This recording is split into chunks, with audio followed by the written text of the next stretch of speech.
Hello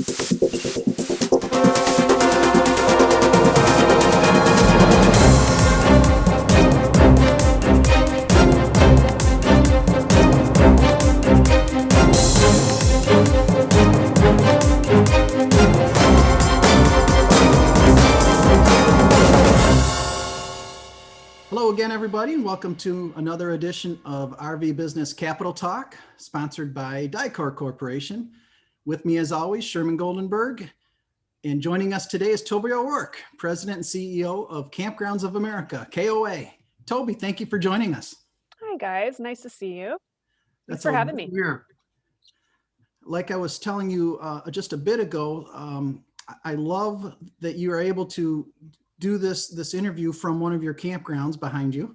Yeah, I've got lots. We could travel the country in these next few minutes. I could pull up lots of backgrounds. Well, we're talking to you. It's May 19, and just not even 20 minutes ago, the KOA News Service put out some really good information, some data on, or data, depending on who you are, on the upcoming holiday weekend, a big camping weekend. Toby, if you could share some of those insights, please. Well, what we've been doing is we obviously always publish our North American Camping Report annually, but we've started a new research vehicle that allows us to do research monthly. So what came out today is a snapshot of the research we have received in May that, we were trying to get a pulse on camping heading into the season, and we ask a variety of different questions, but by and large what you'll read there is showing that a lot of people are planning to get out and camp. Almost 18 million households are going to kick off the camping season with Memorial Day camping. So it just speaks to the trends we've been seeing all season long thus far, all year long, is people are definitely getting out to camp. We're going to see more activity than last year. A lot of those new campers from last year are returning. People enjoyed even if they were new to it because of the pandemic, they enjoyed it and they're coming back. What a difference a year makes, huh? Yeah, this time last year was very different. But we've got parks in Canada, and I'd be remiss if I didn't note that it is very different in Canada. We are very concerned about our parks, particularly in Ontario. They've been back in stay-at-home orders now for the past 6 weeks, and that's been extended to June 2nd. So they're missing their big holiday weekend kickoffs. They cannot have any campers unless it's a seasonal contract. And it feels just like last year, like Groundhog Day all over again in Ontario. So I feel very fortunate that by and large across the system, we have camping thriving again, but definitely note that we're not all out of the woods. Is this, I assume, essentially the message you were broadcasting on a recent media tour, satellite media tour that you did? Yeah, so we did a satellite media tour a few weeks ago. I was at one of our campgrounds in Georgia, and we talked to about 30 morning news channels and radio, and talked about, one, the influx of new campers last year, over 10 million households, and what we saw in that new camper base, skewing younger, more diverse. We talked about the rising interest in RVs and how RV sales have been at record levels, and that we're seeing in our data, people are planning to buy RVs, upgrade their RVs this year. So very healthy outlook continuing, which we obviously are all seeing reflected in the reports. And basically just shared, with these news outlets that camping is a great vacation option, and people are gravitating towards it still. They came to it because it was a safe vacation option, but reminding them that camping was trending upwards over and over prior to the pandemic, and that it's just accelerated since. You mentioned in a release that you also talked about changes in the way people are camping. How so? We talked about people looking at different types of travel. So, by and large, the majority of campers are tenters. Over 60% of people who camp are tenters. But we saw people shifting towards RVs, a lot of people buying RVs last year. They're also looking at options like glamping, so those unique accommodations. And that's also attracting a lot of new people to the activity that maybe hadn't considered it before because they didn't want to sleep in a tent, or they didn't think RV travel was for them. So they're looking for these unique accommodation options, which includes things like our deluxe cabins, but also canvas tents, yurts, tree houses, etc. So they're looking for different options. We're also seeing increases in where people are camping. There's companies that enable private landowners to put up their land for rent. And so you're seeing like the emergence of harvest hosts, which is a pretty interesting business that allows even RVers to have a unique place to stay. Obviously, Hip Camp is right, continues to be popular. So there's lots of places and ways to camp, and we try to look at that holistically through our research, and then understand, our business primarily serves that RV market, but we've introduced more accommodations, more glamping over the years, and obviously tenters are also welcome at KOA. So it allows us to make shifts to our own business and understanding what the trends are at a macro level. Is this, go ahead, Rick. I was going to ask her about Terramore here too. You may have been headed in the same direction. I'm almost in that same direction. This falls under the good problem to have category, but the influx of campers has really put a bit of a constraint on the available campsites. Mhm.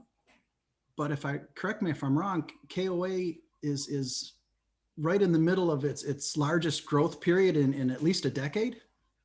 Oh, in our history, in 2019 was our best year on record.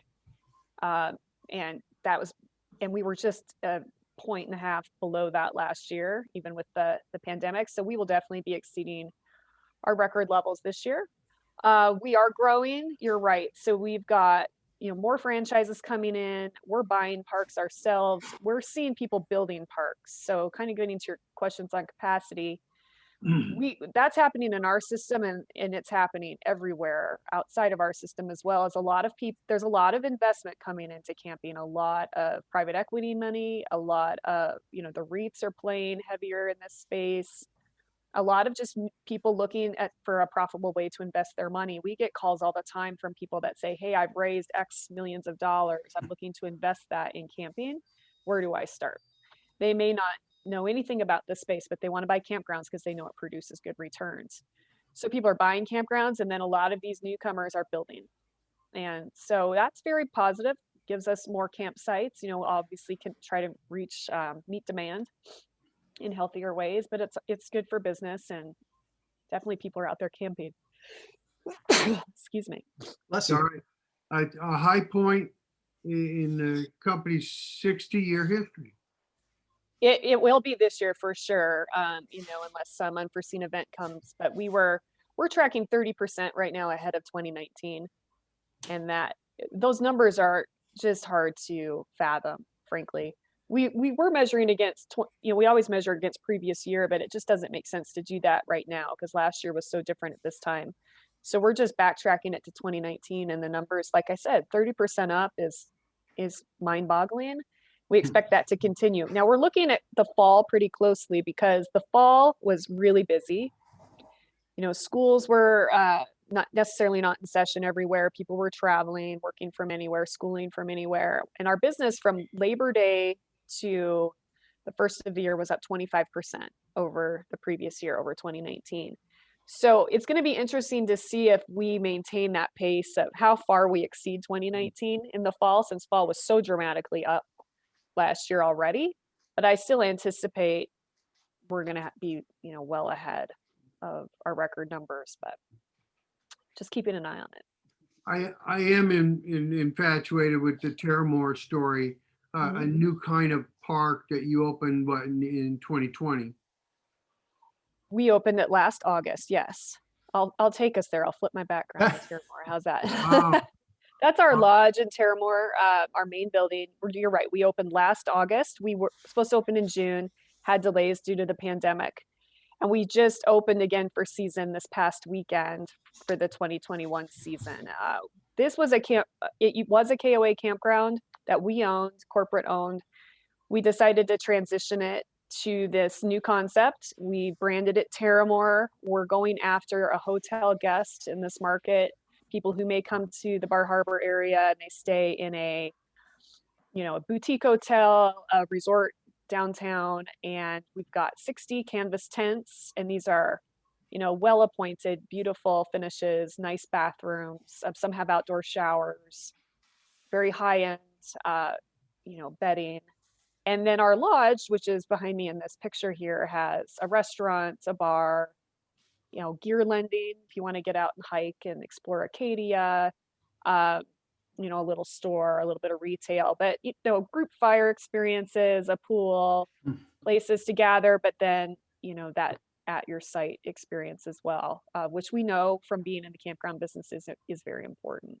We're really excited about Terramore. We're very busy. There's a lot of interest in it, and really great reviews from guests this past weekend. So we're excited for the summer. A concept that I understand you're going to pursue more. We are actively working on next locations right now and locking up some locations and getting them under contract. That all of these are new builds. So we have to go through, all the entitlements process, et cetera, at any given location. So it'll be, a couple years before these are open to the public. It takes time to go through that development process. So while these are exclusive of recreation vehicles, do not include RVs, by and large, if you look at your overall business, you're still very much dedicated to a recreation vehicle camper. Yeah, on our campground side, our KOA side, that's 85% of camping nights come from RVs. That is the bread and butter of the KOA organization, franchised and company owned. And obviously that's the hot business to be in. Terramore is a different brand. It's a different market and a different target. And like you said, we've got one location. We think it has potential to grow, but KOA is not taking its eye off the RV customer by any means. I want to give you a chance to say that, yes, because I know that that's true, yes. Yeah, absolutely. No, we're working on, continuing our campground of the future work, internally. How do we keep advancing the business of camping? Trying to understand what's coming next from the RV manufacturers, looking at ways we can continue to improve our parks to meet the RVs that are coming at us. So it's very important to us. Rick, before we exit, what do you got? I want to, you weren't expecting this question, but I think it's a fun one you'd appreciate. Tell us about this partnership with DreamWorks and the Spirit Untamed movie. That's a good one.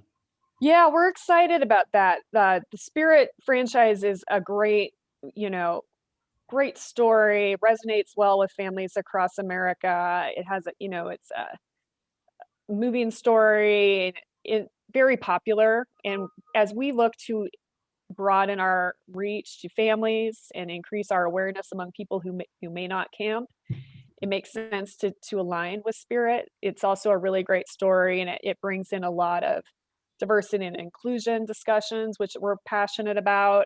And it's the spirit of the outdoors, I guess Spirit, playing off that word there. So it's been a great partnership. The movie comes out first week of June. We've got merchandise in all of our stores, co-promotion between DreamWorks and KOA. And, we're really excited to just reach a new audience and get them to think about using camping as a family vacation. Very good. So I guess final question from Sherm.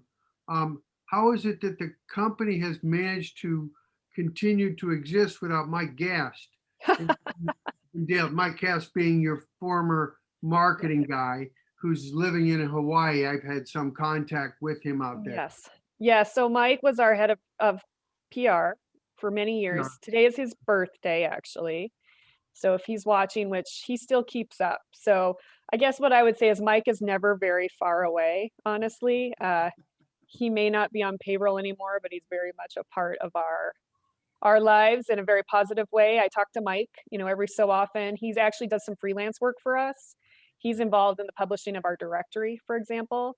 And he still does some content creation for us. He knows our business better than just about anybody. He knows our franchisees, and if we need a certain message crafted, Mike is the right guy. So Mike is still very much involved, but I know he's also doing a lot across the industry for you and others. And so he cares very deeply about this business and is keeping connected. But we miss Mike, but I think he's enjoying himself in Hawaii, and I don't expect him back anytime soon. The way it sounds.